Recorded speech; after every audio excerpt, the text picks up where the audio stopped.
नमस्कार, CSK news में आप सभी दोस्तों का एक बार फिर से बहुत बहुत स्वागत है। दोस्तों आज हो गया है 23 जून, जो फटाफट बड़ी खबर निकल के आ रही है कि करके जाने के दरअसल देश भर में संक्रमितों के आंकड़े के लाइव स्टेटस के बारे में आपको बताएंगे। पिछले 24 घंटे में मुंबई, दिल्ली में रिकॉर्ड तोड़ दिया, इसके बारे में आपको बताएंगे। इस बीच बड़ी खबर निकल के आ रही है, आपको बता दें कि भारत ने सैनिकों के LAC पर गोले चलाने की छूट क्या मिली। चीन शांति समझौते की बात करने लगा। इस बीच आपको बताएंगे कि चीन के खिलाफ जापान, फ्रांस समेत बड़े देशों ने बड़ा ऐलान कर दिया है। सब कुछ खबरें जानेंगे और इस वक्त की बड़ी खबर निकल के आ रही है, आपको बता दें कि रक्षा मंत्री राजनाथ सिंह पहुंच चुके हैं रूस।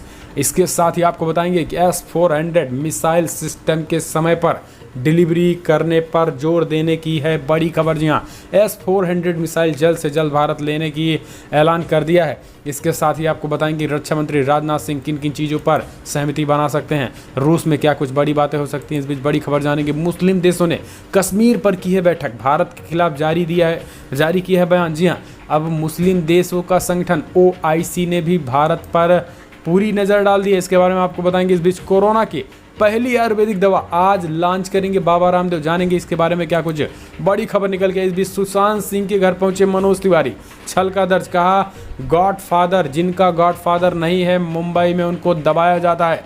जी हाँ, एक बार फिर से हमला बोला उन सभी लोगों पे, तो सब कुछ खबरें करके जानेंगे। शहीद कर्नल संतोष बाबू के परिवार को मिला 5 करोड़ रुपए, जानेंगे किसने दिया, सब कुछ खबरें। लेकिन उससे पहले एक छोटा सा निवेदन, अगर आपने चैनल को अभी तक सब्सक्राइब नहीं किया तो प्लीज़ सब्सक्राइब के लाल बटन दबाकर चैनल को सब्सक्राइब करें। अगर आप भी मानते हैं PM मोदी के नेतृत्व में देश कोरोना से हराएगा, चीनी वायरस से भी हराएगा और इस चीन के सेनाओं से भी देश जीतेगा, तो इस वीडियो को दिल से लाइक करके अपना समर्थन दर्ज करें। दरअसल पहली बड़ी खबर आपको बता दें, देश भर में संक्रमितों का आंकड़ा 13,548 को पार कर गया। जी हाँ, 13,548 कन्फर्म केसेज हो चुके हैं। मृतकों की संख्या की बात करें, कल पिछले 24 घंटे में तो टोटल 4,40,000 संक्रमितों के आंकड़े को पार कर गए हैं। मृतकों की संख्या की बात करें तो 14,000 के आंकड़े को पार कर गए हैं। इस बीच अच्छी खबर यह है कि 2,48,000 लोग स्वस्थ हो गए हैं, जबकि 10,000 के करीब लोग कल ही रिकवर हुए हैं। फिलहाल महाराष्ट्र की बात करें तो रिकॉर्ड तोड़ गया है। पिछले 24 घंटे में 3721 मामले सामने आए हैं, टोटल 1,35,000 के आंकड़े पार कर गए हैं। दिल्ली में कल 2900 के करीब मामले सामने आए तो टोटल 62,000 के आंकड़े पार कर गए हैं। तमिलनाडु में कल 2710 मामले सामने आए तो 2710 मामले सामने आए तो टोटल 62,000 के आंकड़े पार कर गए। गुजरात में 563 मामले सामने आए तो 27,000 के आंकड़े पार कर गए। यूपी में 591 मामले सामने आए तो 18,000 के आंकड़े पार कर गए। इस बीच राजस्थान में 302 मामले सामने आए तो 15,000 के आंकड़े पार कर गए। पश्चिम बंगाल में 413 मामले सामने आए तो 14,000 के आंकड़े पार कर गए। मध्य प्रदेश में 175 मामले सामने आए तो 12,000 के आंकड़े पार कर गए। हरियाणा में 390 मामले सामने आए तो 11,000 के आंकड़े पार कर गए। कर्नाटक में 249 मामले सामने आए तो 9300 के आंकड़े पार कर गए। आंध्र प्रदेश में 443 मामले सामने आए तो 9300 के आंकड़े पार कर गए। तेलंगाना में 872 मामले सामने आए तो 8600 के करीब आंकड़े हो गए। बिहार में 228 मामले सामने आए तो 7800 के आंकड़े हो गए हैं। इस बीच जम्मू कश्मीर में कल 267 मामले, उड़ीसा में 143, पंजाब में 161 है। ये राज्य दर राज्य आंकड़े फिलहाल चलते हैं। अगली बड़ी खबर, भारत ने सैनिकों की LAC पर गोली चलाने की खुली छूट, तो चीन ने अब शांति समझौते की दुहाई देने लगा। जी हाँ, आपको बता दें कि लगातार भारत को खुली छूट के बाद अब चीन पूरी तरीके से सरेंडर होता फिर से दिखाई दे रहा है। दरअसल कल बातचीत हुई लगभग 10 घंटे भारत और चीनी सैनिकों के कमांडरों के बीच, जिसके बैठक में चीन पूरी तरीके से अब सरेंडर की बात करने लगा। उसका कहना है शांति की बात करने लगा। चीन का कहना है कि शांति, जितना LAC पर शांति रहेगा ये दोनों सेनाओं के लिए सही होगा। और इसी के साथ उन्होंने कहा है कि LAC पर फिलहाल अपनी सेनाओं को पीछे लेने की बात सामने निकल के आई है प्रथम दृष्टया में। लेकिन आपको बता दें कि अभी तक सेना पीछे गई नहीं है। कल 10 घंटे से ज़्यादा बैठक चली है और जिस तरीके से सेनाओं को खुली छूट मिल गई है, इसका मुद्दा भी चीन की इस कमांडरों ने उठाया। उन्होंने कहा है कि ये ठीक नहीं है और ऐसा होने से दोनों देशों के बीच कड़वाहट और बढ़ेगी। इसके साथ ही आपको बता दें कि चीन ने जो सबसे बड़ी बात स्वीकार की है, उन्होंने कहा है कि चीन के कमांडर को भी मारा गया था। जी हाँ, आपको बता दें कि बड़ी खबर निकल के आ रही, विपक्ष लगातार सवाल कर रहा था कि चीन के कितने लोग मारे गए हैं, चीन की कितनी सेना, जबकि चीन की तरफ से स्पष्ट ये जानकारी निकल के आई, बताई गई कि चीन के कमांडर सहित 40 सेना उनके मारे गए हैं। तो ये चीन की बड़ी खबर निकल के आई है कल बातचीत बैठक में। हालांकि आपको बता दें कि ये कहीं आपको देखने को नहीं मिलेगा, क्योंकि ये भारतीय सेना को जो बैठक में अंदरूनी बातें थी वो बातें हम आपको बता रहे हैं। सूत्रों से मिल रही जानकारी के मुताबिक चीन का एक कमांडर और 40 सैनिक मारे गए थे इस झड़प में। भारत के 20 सैनिकों के मारे जाने की खबर थी।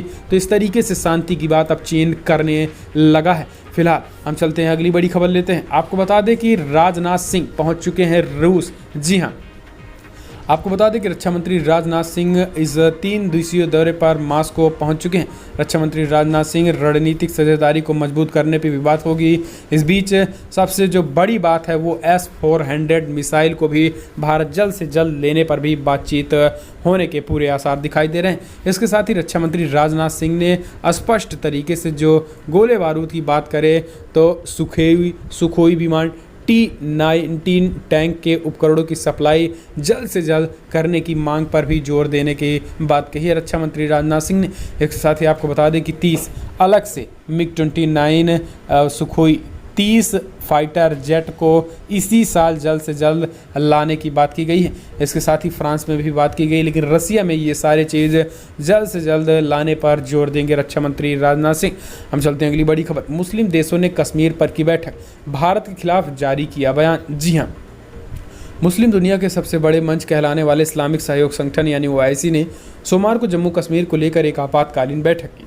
यह बैठक कॉन्टैक्ट ग्रुप की थी, जिसे OIC ने जम्मू कश्मीर के मुद्दे पर बनाया था। 1994 में बनाया था। बैठक के बाद जम्मू कश्मीर कॉन्ट्रैक्ट ग्रुप ने कड़ा बयान जारी किया था। वीडियो कॉन्फ्रेंसिंग के जरिए हुई बैठक में जम्मू कश्मीर कॉन्ट्रैक्ट ग्रुप के सदस्य देश अज़रबैजान, नाइजर, पाकिस्तानी, सऊदी अरब और तुर्की ने हिस्सा लिया था। इस बैठक में OIC के सेक्रेटरी जनरल यूसुफ अल ने संबोधित किया। OIC के सेक्रेटरी जनरल यूसुफ ने कहा है कि अब जिस तरीके से जम्मू कश्मीर का उन्होंने मसला उठाया, उन्होंने कहा कि मैं अंतर्राष्ट्रीय समुदाय से कश्मीरियों को उनके अधिकारों को दिलाने के लिए कोशिशें तेज करने की अपील करता हूं। OIC कॉन्ट्रैक्ट ग्रुप ने जम्मू कश्मीर के लोगों का समर्थन जारी रखने पर सहमति जताई और संयुक्त राष्ट्र के महासचिव से अपील की है कि वो अपनी शक्तियों का इस्तेमाल करते हुए भारत से संयुक्त राष्ट्र सुरक्षा परिषद के प्रस्ताव का पालन करवाएं।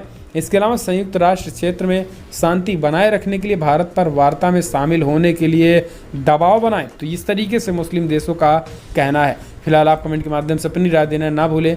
हम चलते हैं अगली बड़ी खबर। कोरोना की पहली आयुर्वेदिक दवा लॉन्च करेंगे बाबा रामदेव, पतंजलि ने तैयार की दवा। जी हाँ, कोरोना से मची तबाही के बीच एक अच्छी खबर लेके आए हैं बाबा रामदेव। योग गुरु बाबा रामदेव ने पतंजलि के दवा यानी वैक्सीन बनाने का ऐलान कर दिया। यह दवा मंगलवार यानी आज दोपहर 12 बजे पतंजलि योगपीठ में लॉन्च किया जाएगा। दवा का नाम है कोरोनिल रखा गया है। जी हाँ, दवा का नाम कोरोनिल रखा गया है और इसे आचार्य बालकृष्ण लॉन्च करेंगे। इस मौके पर बाबा रामदेव भी मौजूद रहेंगे, क्योंकि ये बाबा रामदेव का कहना है कि हमारे लिए ऐतिहासिक पल है।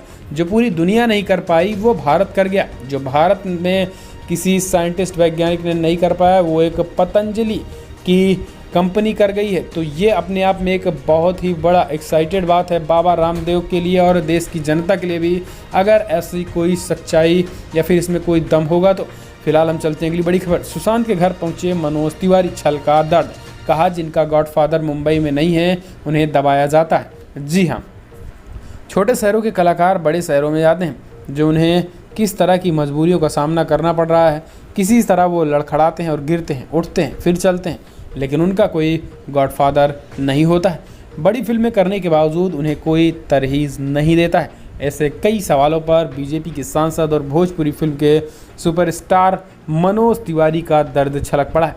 मनोज तिवारी दिवंगत अभिनेता सुशांत सिंह राजपूत के पटना स्थित उनके घर पहुंचे और उन्हें सांत्वना दी और ये बड़ी बातें उन्होंने कही है। उन्होंने कहा कि इस सिस्टम को भी सुधारने का पूरा जोर चल रहा है और इस सिस्टम को भी बदलना चाहिए। उद्धव सरकार से उन्होंने मांग की कि दोषियों के खिलाफ बिना किसी दबाव में कड़ी कार्रवाई की जानी चाहिए।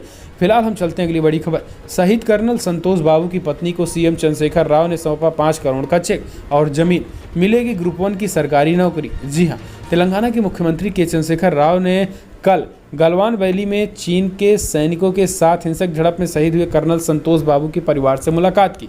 इस दौरान मुख्यमंत्री ने कर्नल संतोष बाबू की पत्नी को एक आवासीय जमीन, ग्रुप 1 यानी गैजेट रैंक की नौकरी और 5 करोड़ रुपए का चेक सौंपा है। आपको बता दें कि लद्दाख में चीन की सीमा सेना के साथ हुई हिंसक झड़प में शहीद हुए कर्नल संतोष बाबू का 18 जून का पूरे सैन्य सम्मान के साथ अंतिम संस्कार किया गया था।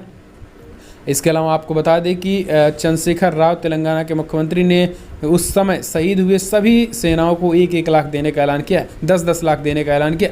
हम चलते हैं अगली बड़ी खबर। दिल्ली वासियों को बड़ी राहत, सीएम केजरीवाल केंद्र सरकार के सामने आखिर हुए सरेंडर। कहा, कोरोना के खिलाफ केंद्र सरकार जो भी निर्णय लेगी हर एक फैसले के साथ मिलकर चलेंगे। जी हाँ, आपको बता दें कि दिल्ली में अब जब कोरोना तेजी के साथ बेकाबू होने लगा तो केजरीवाल अब केंद्र सरकार के सामने सरेंडर हो गए। अभी तक उल्टे सीधे नियम लगाकर दिल्ली में कोरोना को बेकाबू करवाया, यानी कोरोना तेजी के साथ जब बढ़ना शुरू हो गया तो अब अरविंद केजरीवाल को कुछ सूझ नहीं रहा है, तो अब भागे भागे गृहमंत्री अमित शाह के पहुंच गए हैं। अमित शाह के सरेंडर हो चुके हैं अमित शाह के सामने, और यही कहना अब उनका कहना है कि केंद्र सरकार जो भी निर्णय लेगी, जो भी फैसले लेगी, उसको हम मानेंगे। तो अब केंद्र सरकार पे पूरी तरीके से उन्होंने अपना जिम्मा छोड़ दिया है। हम चलते हैं अगली बड़ी खबर लेते हैं। बड़ी खबरों में बड़ी खबर, जगन्नाथ रथ यात्रा को सुप्रीम कोर्ट ने शर्तों के साथ दी मंजूरी। आज पुरी में पूरी तरीके से शटडाउन रहेगा और सिर्फ रथ यात्रा ही निकाली जाएगी। जी हाँ, देश में कोरोना वायरस के खतरे को देखते हुए उड़ीसा में भगवान जगन्नाथ की रथ यात्रा पर लगाई गई रोक के खिलाफ सुप्रीम कोर्ट में सोमवार को कई याचिकाओं पर सुनवाई हुई। इस मामले में केंद्र ने सुप्रीम कोर्ट में कहा है कि कोरोना महामारी को ध्यान में रखते हुए इसे सार्वजनिक भागीदारी के बिना आयोजित किया जा सकता है।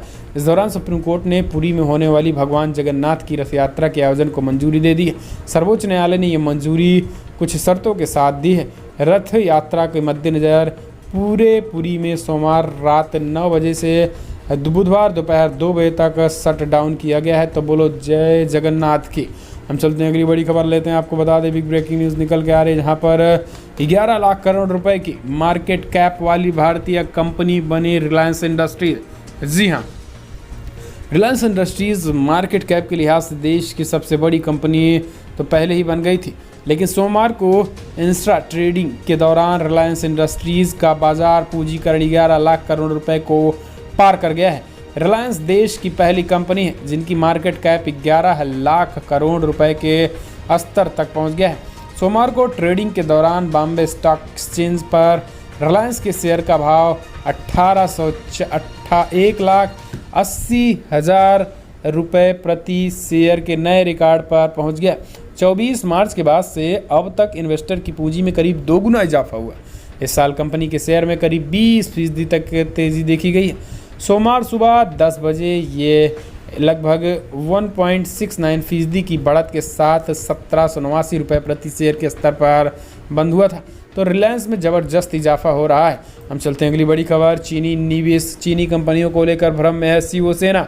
चीन के साथ हुए निवेश करार नहीं रद्द करेगी महाराष्ट्र सरकार। जी हाँ, लद्दाख की गालवान घाटी के चीन के साथ हिंसक झड़प में 20 सैनिकों की शहादत के बाद शिवसेना काफ़ी मुखर है। शिवसेना चीफ को करारा जवाब देने की बात करती है, लेकिन चीन से औद्योगिक निवेश करार को लेकर भ्रम की स्थिति में है। वहीं महाराष्ट्र उद्योग विभाग के एक वरिष्ठ अधिकारी ने कहा है कि चीन के साथ करार रद्द करने की कोई योजना नहीं है। सोमवार को महाराष्ट्र के उद्योग मंत्री सुभाष देसाई ने कहा कि चीन के साथ हुए करार की स्थिति में कोई परिवर्तन नहीं हुआ है।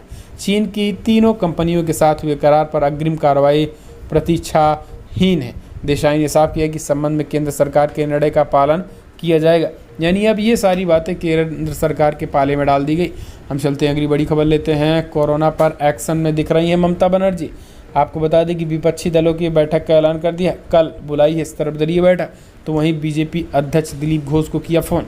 जी हाँ, पश्चिम बंगाल में कोरोना का संक्रमण फैलता जा रहा है। प्रदेश में अब तक कोरोना के 13,000 से ज़्यादा अधिक मामले सामने आ चुके हैं। वहीं 555 लोगों की मौत हो चुकी है। हालांकि 8297 संक्रमित उपचार के बाद ठीक हो गए हैं। कोरोना संकट के बाद मुख्यमंत्री ममता बनर्जी 24 जून को इसी मुद्दे पर सर्वदलीय बैठक यानी कल बुलाने वाले हैं, जिसमें बीजेपी के प्रदेश अध्यक्ष, वाम मोर्चा समेत तमाम कांग्रेस पार्टी के नेताओं को भी बुलाना है। हम चलते हैं अगली बड़ी खबर। आपको बता दें, दुनिया भर में जो आंकड़े निकल के आ रहे हैं जानना बेहद जरूरी है। जी हाँ, 89,85,000 कन्फर्म केसेस हो चुके हैं। मृतकों की संख्या 4,68,000 को पार कर गई है। यूनाइटेड स्टेट में 23,24,000 कन्फर्म केसेस हो चुके हैं। इस बीच बात करें, मृतकों की संख्या 1,21,000 के आंकड़े पार कर गए हैं। ब्राज़ील में 10,86,000 कन्फर्म केसेस तो 50,600 के करीब लोगों की मौत हो गई है। रसिया में 5,92,000 कन्फर्म केसेस तो 8200 के करीब लोगों की मौत हो गई है। इंडिया में 4,25,000 कन्फर्म केसेस तो 13,500 के करीब लोगों की मौत हो गई, जबकि यूके में 30 लाख के आंकड़े पहुंच चुके हैं, 3 लाख के आंकड़े पार, जबकि 42,600 लोगों की मौत। तो दुनिया भर का आंकड़ा फिलहाल बड़ी खबरों में इतना है, लेकिन अगर आपको वीडियो पसंद आया तो लाइक करें, शेयर करें, कमेंट के माध्यम से अपनी राय देना ना भूलें। इस वीडियो में इतना ही। जय हिंद, वंदे मातरम।